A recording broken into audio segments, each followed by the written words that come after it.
I want to welcome members who have just joined us. And don't hesitate, of course, to invite some of your colleagues to join this meeting. But we're trying to start a discussion in Africa on how actually we could construct and build bioeconomy, especially structures to do with the policy. It could be even several startups, but how we also incorporate them in our national development plans. We invited different participants from across Africa, and we hope this discussion can actually kickstart some of those discussions. I want to say that subsequently, most of our webinar series are going to be targeting different Africa blocks from the different parts of Africa. That is the Western, West Africa, Northern Africa, and Southern Africa, where actually in South Africa, these people, the government of South Africa has been able to actually construct their own strategy. And I think it is actually one of the only countries in Africa who have a bioeconomy strategy, following what we have here in East Africa as an East African community and not a national. Yes, fortunately, you're welcome. Yeah, you are saying? Yeah, sorry. So I'm going to present to you the pathways for the for shaping bioeconomy in Africa, but specifically I will zero on the examples in East African community. And as I said, I thank the Bioeconomy Coalition for Africa for the invitation, and looking forward for the collaboration in implementation of the bioeconomy program for the STECO. Next slide. So bioeconomy, what is bioeconomy? It is just a summary of, I think most of us, we know what bioeconomy is, but basically it covers the production of renewable biological resources and their conversions into waste streams by a value addition and getting out products in terms of food, feed, pharmaceuticals, bioenergy, and also the waste products like fuel, energy, and also waste energy. The priority basically gives the bioeconomy to our citizens, the economic growth, which is achieved basically. We had traditional ways and new emerging ways of industries. The traditional herbal medicine. Now we have also the emerging industries, which are also based on the bioresources. And basically, the tool is to create and develop a new market and increasing the competitiveness of the entire economy through the use of the bioresources.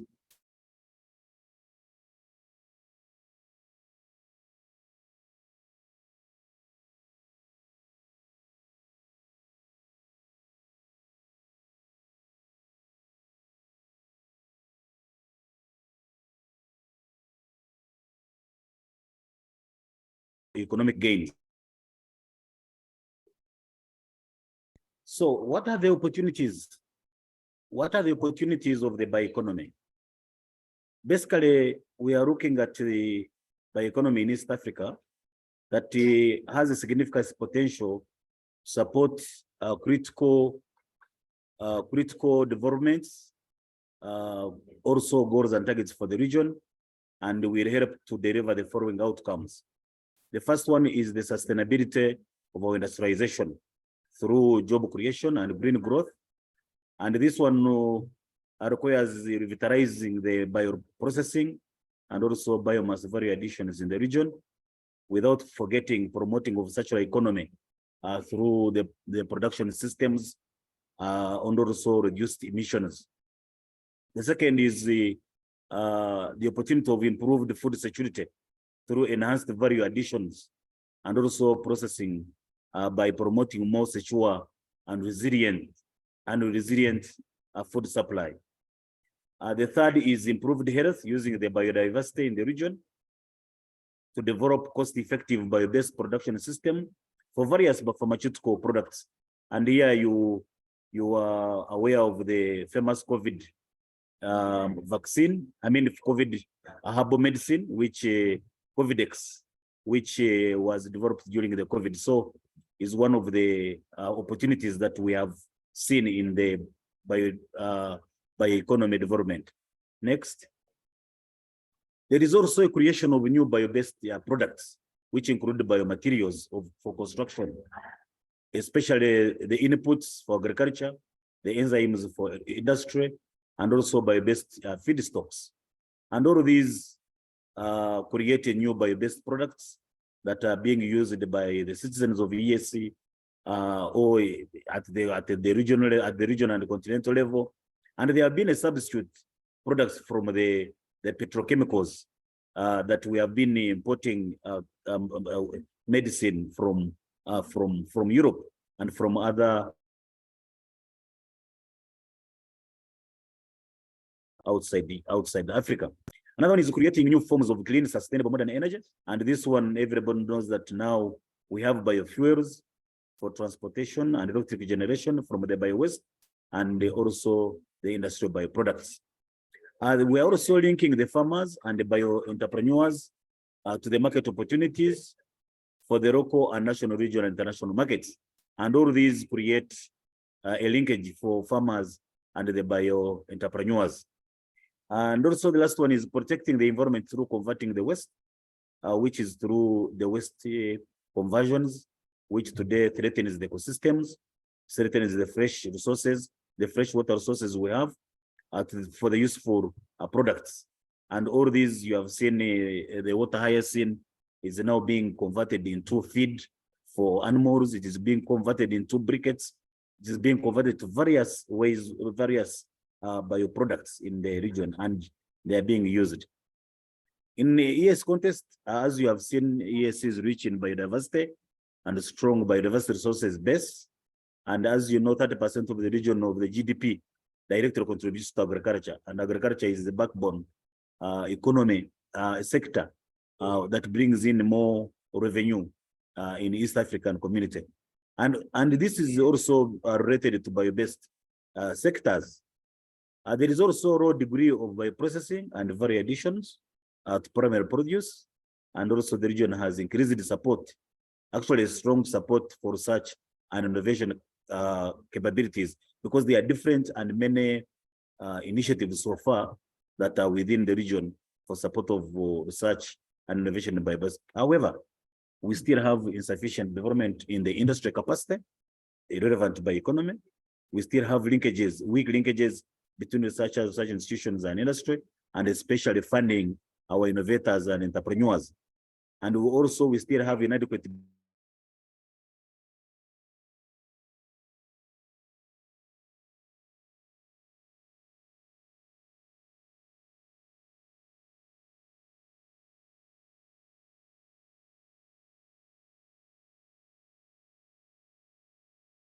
something that has crippled most of the innovators.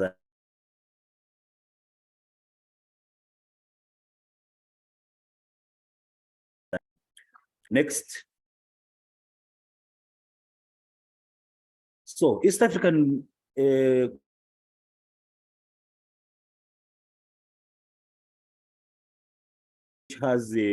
has been approved and now being implemented, and its vision is to have a vibrant, inclusive, and innovative bioeconomy contributing to sustainable economic growth. And the mission is to catalyze the support of innovation, of innovative and sustainable use of biological sources. So, as we have it has the overall objective, but I will zero in on specific objectives. One is to have regional and international collaboration, which requires involves the sharing of knowledge and capacity building. And second is promoting regional market on bio-based trade, harmonized regional approach to creating structures of innovation and deployment of technologies, development of national bioeconomy strategies and policy agendas, and then joint monitoring and information. And all these are specific objectives that will help us to achieve the overall objective of sustainable economic growth, job creation, making use of regional bioresources by developing products out of these food and nutrition, health, bio-based industry products, bioenergy, while contributing to the improved environment and climate change mitigation. Next. So what are the, why we are here today? We are looking at pathways of the economic development. So I'm going to illustrate to you the areas of bioeconomy, potential bioeconomy pathways. And these are the areas which I'm going to zero in. I'm going to zero on food security and sustainable agriculture. I'm going to zero on areas of pathways on health and well-being, and also bio-based industry development. And then lastly, the pathways, the bioeconomic pathways for having sustainable energy development in the region. So let me start with the one pathway that we need to take for us to have a well-developed bioeconomy sector in the future. So the first one is the food security and sustainable agriculture, which is basically the introduction of new bio-based technologies and solutions. These will strengthen food and feed production, ensuring food security. And we are looking at three areas. We are looking at the pathways of value addition, food crops, livestock, forestry, marine and aquatic resources, and microbial, which will deliver economic growth and provide opportunities for farmers and also small scale economies. The second one is a pathway of novel food and feed products, which will have to produce a variety of novel and healthy food and feed production for growing both local, regional, and international markets. And the last is to have a pathway for bio-based agriculture inputs, which will support and enhance agricultural production through the growth of bio-based agriculture inputs. These include the biopesticides, biofertilizers, which will be produced in the region. The second pathway is the health and well-being, and we are looking at having a pathway for the development of bio-based health care sector, contributing towards the health population while improving the well-being, whereby we are addressing a regional priority for building on indigenous knowledge and practice. The indigenous knowledge we are talking about the herbal medicine, the traditional herbal medicine. They have these pathways. This pathway has three areas of integration. One is the bio-based pharmaceuticals, which will need to strengthen our research development, innovative capacities, manufacture active pharmaceutical ingredients, biopharmaceuticals, diagnostics, vaccines targeting key diseases in the region. The second is bio-based traditional medicine, which will promote indigenous knowledge in traditional medicine through identification of available biological resources in the region.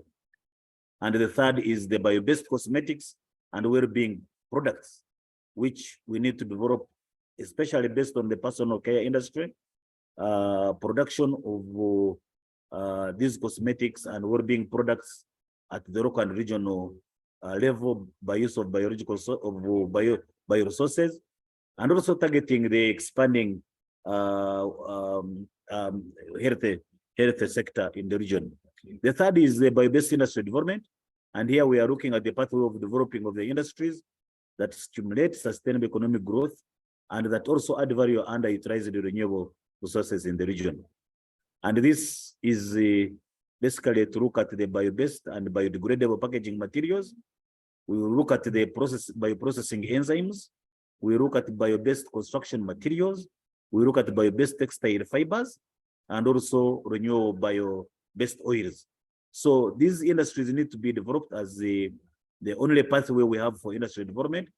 And we need to also add value to the underutilized renewable resources for us to develop our industries. The last one, next, is energy. So through the pathway of increasing production and use of sustainable bioenergy and development of a range of bioenergy products for both household and industrial purposes. And we are looking at three areas. One is the biomass briquette and pellets as alternative for charcoal and firewood.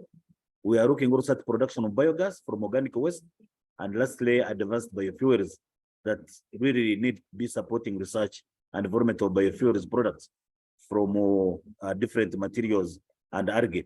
So all these need to be the pathways that we can follow for the future in order to develop the bioeconomy. Next. Without the enablers in the bioeconomy sector, these pathways might not be possible. So in order to realize the promise of the modern bioeconomy, countries in the region need to develop an enabling environment where we have strategic capacity building, we have partnership, we have business incubation, we have financing mechanisms, and also supportive policies that will guide and help us as an enabler to develop our bioeconomy sector in the region. So we look at the bioeconomy R&D institutions, we look at the bioeconomy entrepreneurs, we look at the policymakers for willing to support the economy. So I'm going to go through the list of the enablers. Next slide. And the first one is enabling policy and the regulation environment. And here what we require is the policymakers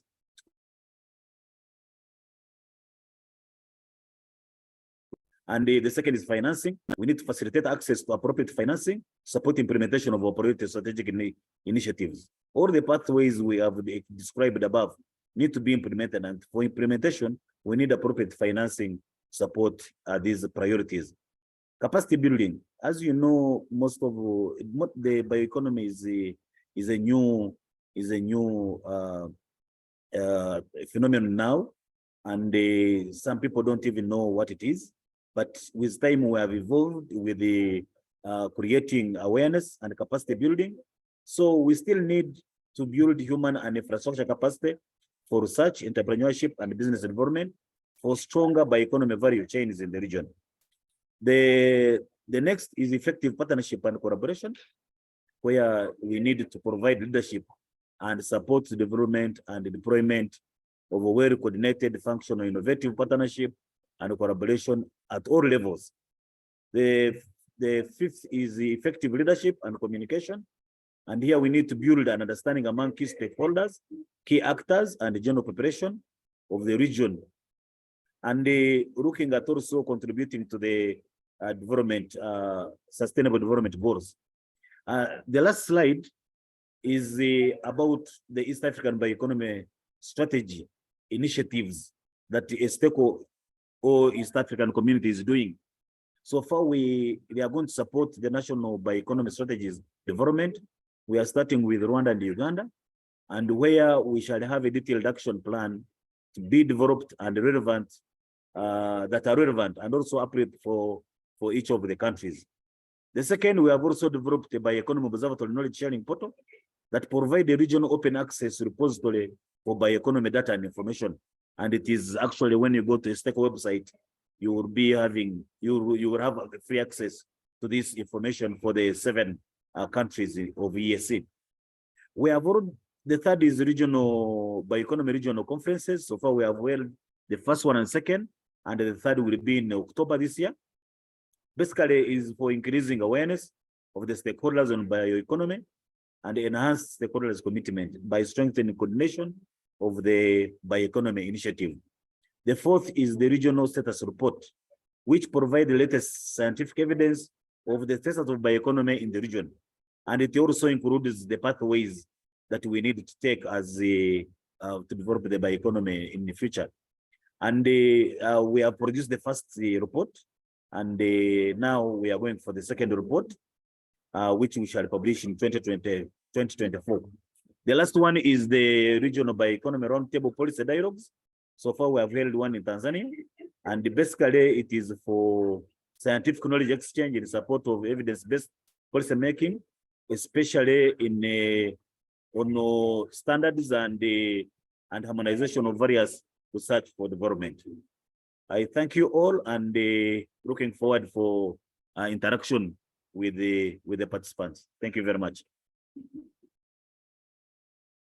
Yes, thank you so much, Mr. Fortunate. And that was really a great presentation on my end. I don't know about the listeners and participants here, But that was really an informative presentation, and it draws us, gives us more light into what's happening on this block of the East African community.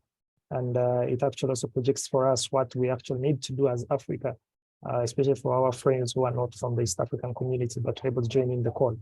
I want to say that at this point, we want to be taking some questions, and feel free to type them in the chat space. You can also raise up your hand, and we'll be able to ask you to unmute and raise your question if you're unable to type. But as we wait for that coming through, I want to ask Mr. Fortunate, how do you rate our technology capacity? Because we are looking at the bioeconomy, and most of what we look at as sustainability, as adopting these new uses of different bioresources, we may require technology capacity. So how do you rate our capacity here in Africa, or particularly in East Africa, given how you've probably assessed the different member states?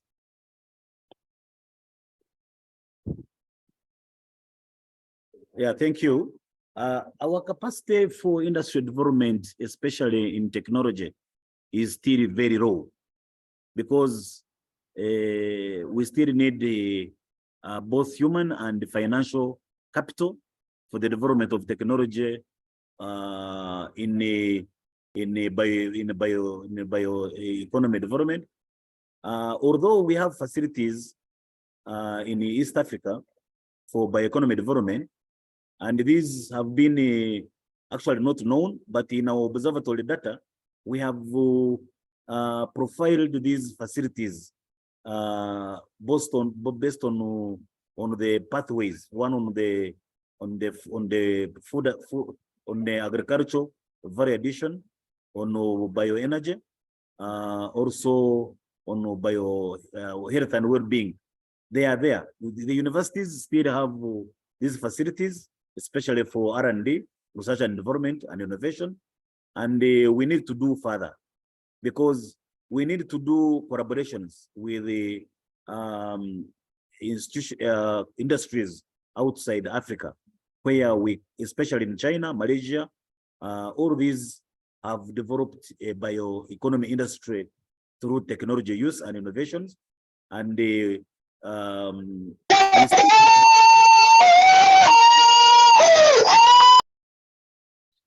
oh, sorry about that.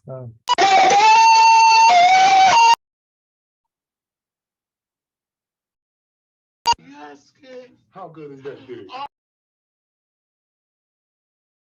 For this big ass nut. I'm about to blow.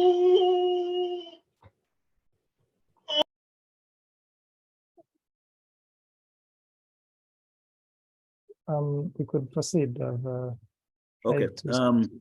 Yeah. So we needed to do collaboration with the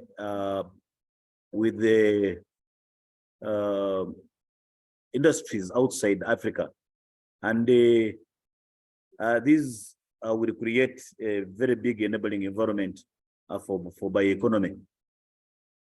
Yes, thank you so much. That is really a big point, because ideally we are trying to look at the use of biological resources, and formerly I used to tell some of my colleagues that actually Africa can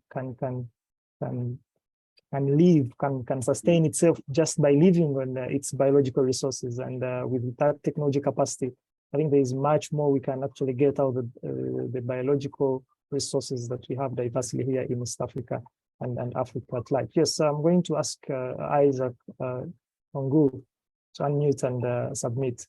Yes, Isaac. Yeah, thank you, Fortunate, for the great presentation. I'm Isaac Ongu. My question is in regard to the regional approach to popularizing a bioeconomy strategy. How have you engaged the East African ministers vis-a-vis the heads of state in in making sure that the debate on bioeconomy takes a national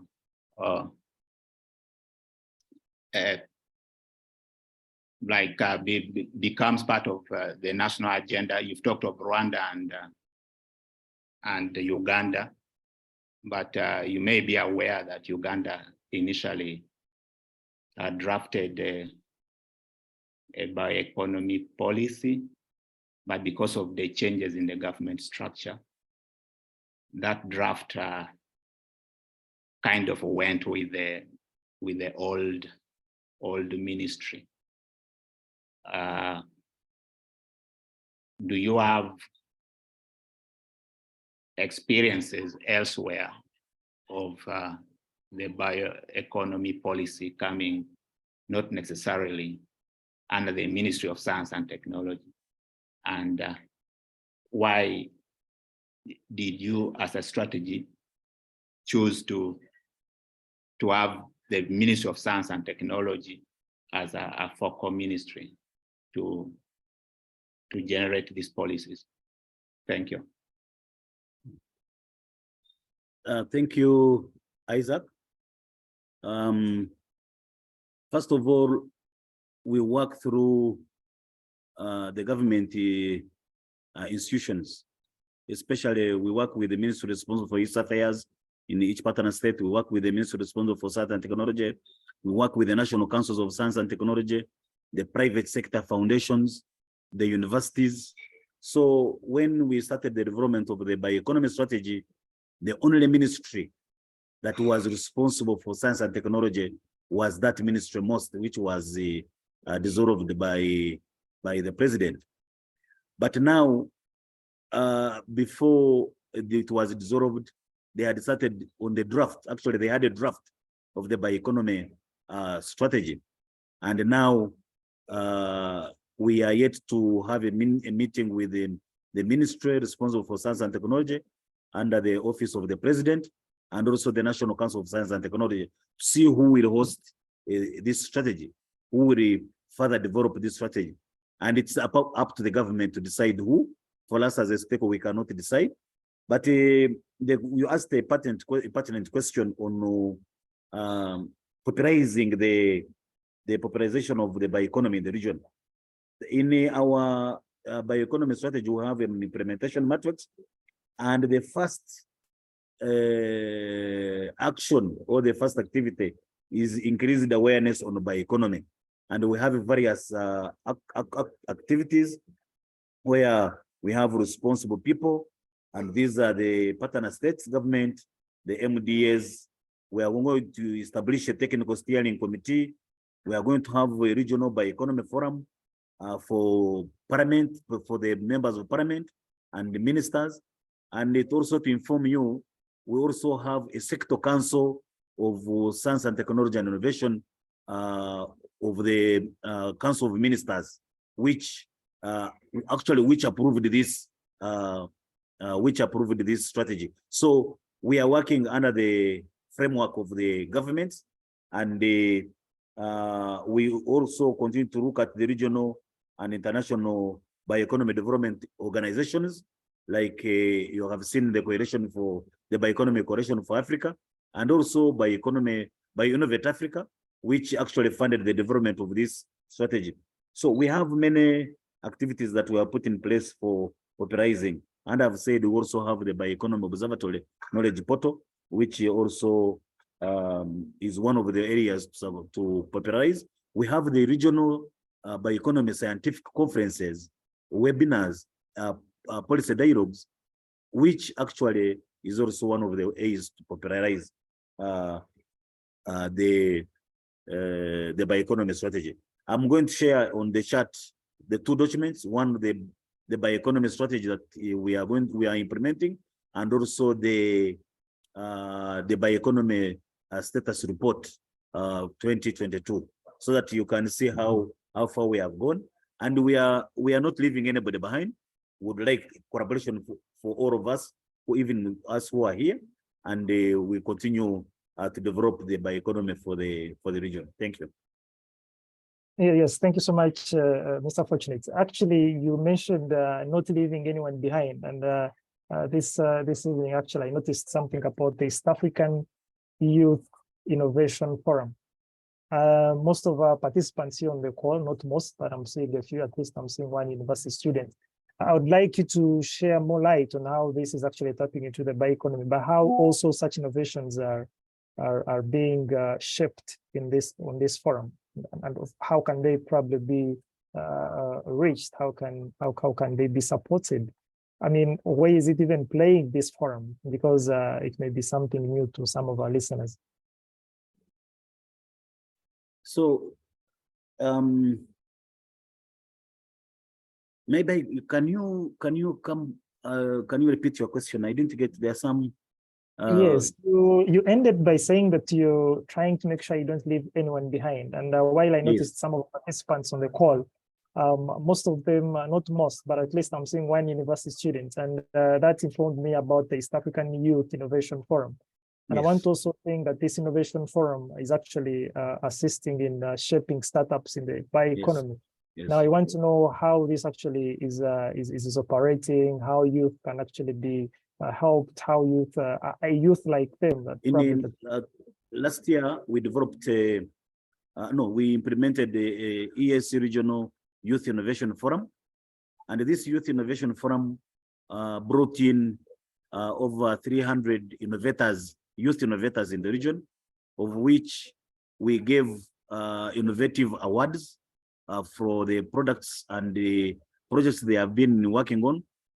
For each partner state, for each country, we selected around 15 students, non-students, postgraduates, and innovators, formal and informal.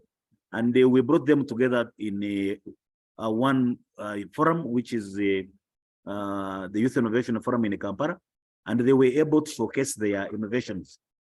And out of those innovations, we have gone ahead also to do capacity building in and also pitching, raise their products.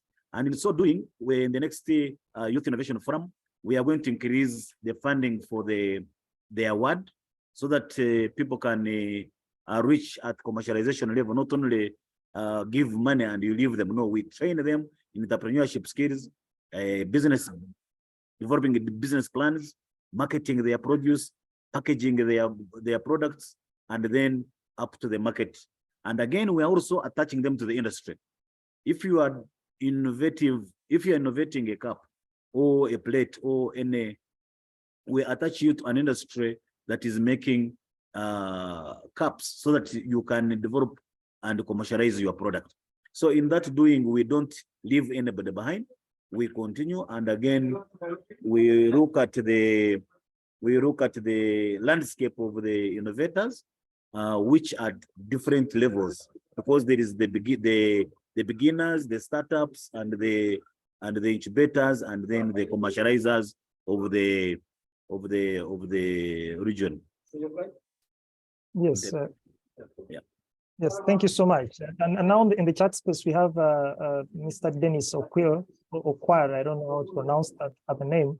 And he's asking that what strategies have been put in place to ensure capacity building in terms of human resource within the region on the subject of the bioeconomy. That is what Mr. Dennis wishes to know about, the strategies that have been put in place in terms of capacity building to ensure that we have actually workforce in this bioeconomy. Do you have any efforts in that? Yes. Thank you. We have actually many initiatives on the capacity building.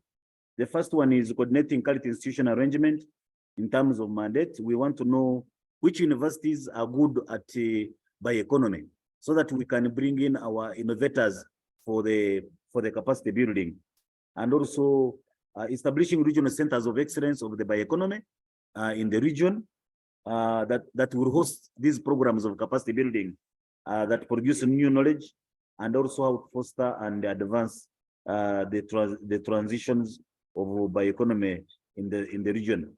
And we are integrating research, innovation, and entrepreneurship in these courses at these centers of excellence.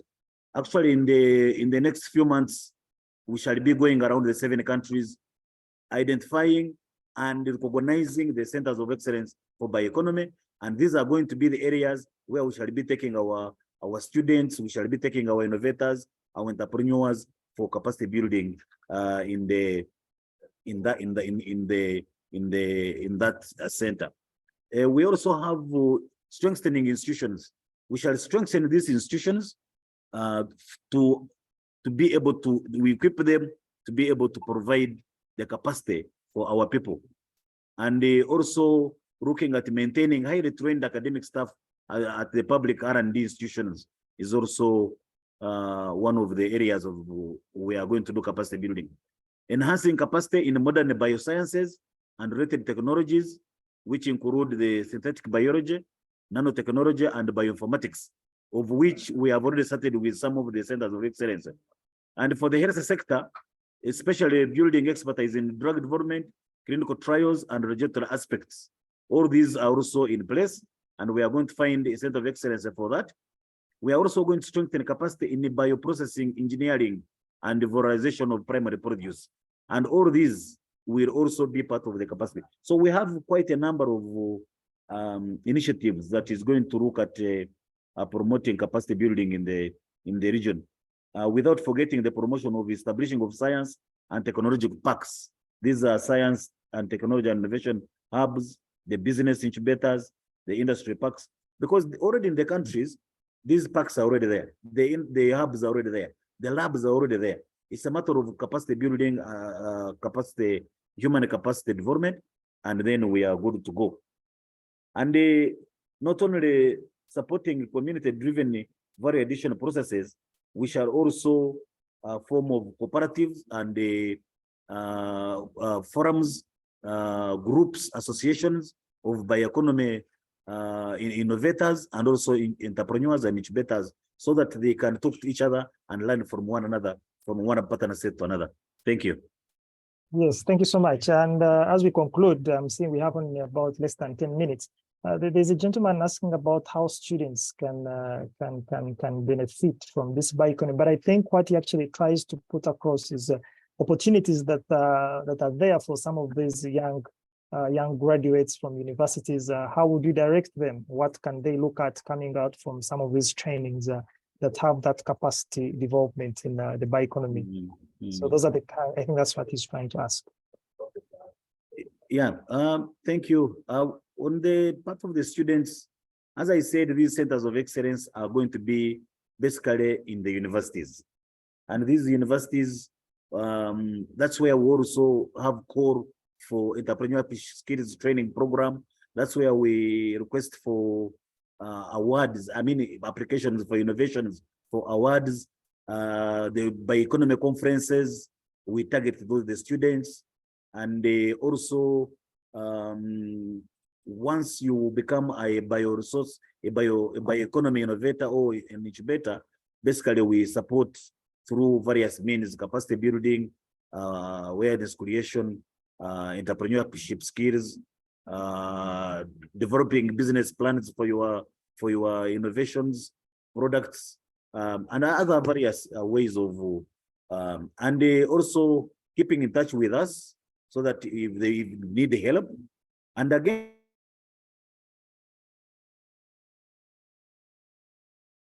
an instrument, we are developing an instrument and a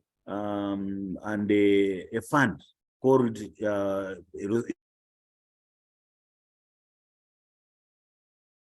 government fund, which is going to be over $100 million for giving grants to students who are doing bioeconomy related research and innovation. So through that, we shall be able to work with the students and also postgraduate students and also innovators, entrepreneurs. With the few resources that we have, we shall appropriately support the innovators and incubators with the related bioeconomy projects. Thank you. Yes, thank you so much, Mr. Fortunate. And that actually gives me a good understanding of the bioeconomy. And I'm someone who's actually into seeing how regional blocks are helping actually at a regional level, how we actually try to support some of the national governments or policy development at national level. Because at the end of the day, this is something very vital, especially to give us that environment that we need. But I also like to know that from your submission, they actually from the youth forum you had, were able even to see startups. Youth are actually innovating in the economy. So it's actually not a question of policy to our listeners and participants here. I think innovation can still go ahead as we look to structure, to actually shape the policies, and that is ongoing work. And I was actually blessed to actually have been part of that, not the development, but actually at its right stages when it was actually being submitted to cabinet. I was actually able to have a look at it, and he is especially in Uganda, and that actually gives us hope, especially for one of these countries. But I want to note that as Africa, we need to take this direction. And in our next meetings, I'm going to be bringing someone from West Africa. We recently had, I think Mr. Fortunate had with him a webinar recently with the World Bioeconomy Forum. He's called Dr. Paulus Mungei. He's working with the National Commission on Research in Science and Technology from Namibia. So I'm going to be hosting. We are, as a coalition, we shall be hosting Dr. Paulus in our next episode in the next month.